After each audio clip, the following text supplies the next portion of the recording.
Sometimes you have to get rid of a client. Sometimes you got to say you're fired. And that is a really...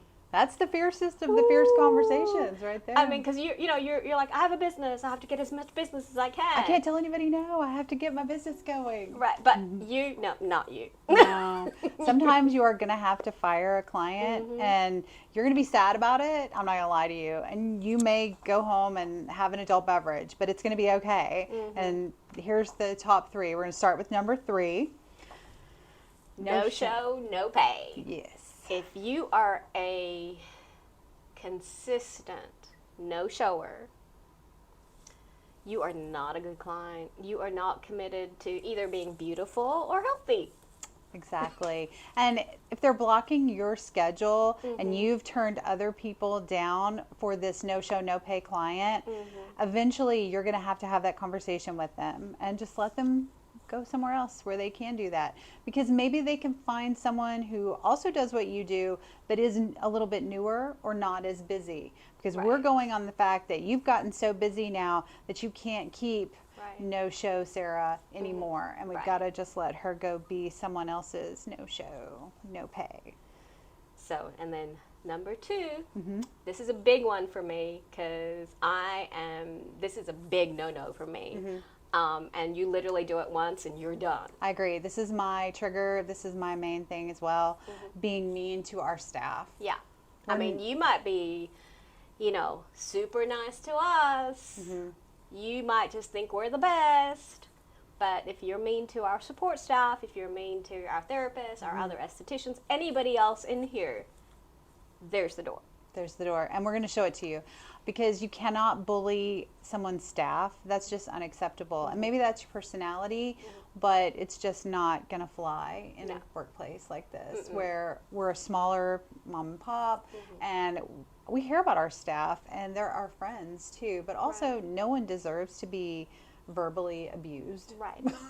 Or any kind of abuse. Any kind of abuse. And if this is your business, if this is your world, I think people have to remember that when we fire clients, is like, we're not necessarily losing our client, we're defining our world and how we want our world to work and how we want our world to look, and the people that come and work for us and with us.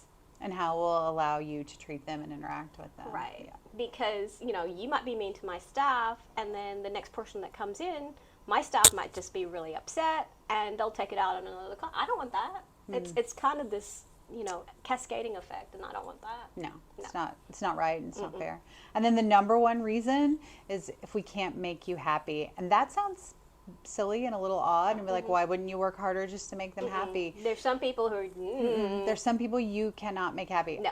My favorite example, I was a brand new esthetician. I did not own my own business yet. I worked at an Aveda salon, and I was just sure that every time this lady was on my books that it was a mistake, because it said return request. Right. And I literally left my room to walk her up front every time, and was just barely getting turned around after I passed her off to the desk before I was crying the whole way back to my room, because she verbally was mean to me the whole time we were in the room together. She didn't like anything I did. I wasn't doing this right. I wasn't doing that right. And then every time she would reschedule, and she was back on my books, and I'm like, are you guys just like, I'm going to the front desk, and I'm like, are you guys being mean to me? Like, what is happening? She does not like me. And they were like, oh my God, she loves you. She comes up here and raves about you. I'm like, do you not see me crying? Like, she verbally assaults me for the whole 35 minutes we're together. But maybe that's how she wants to.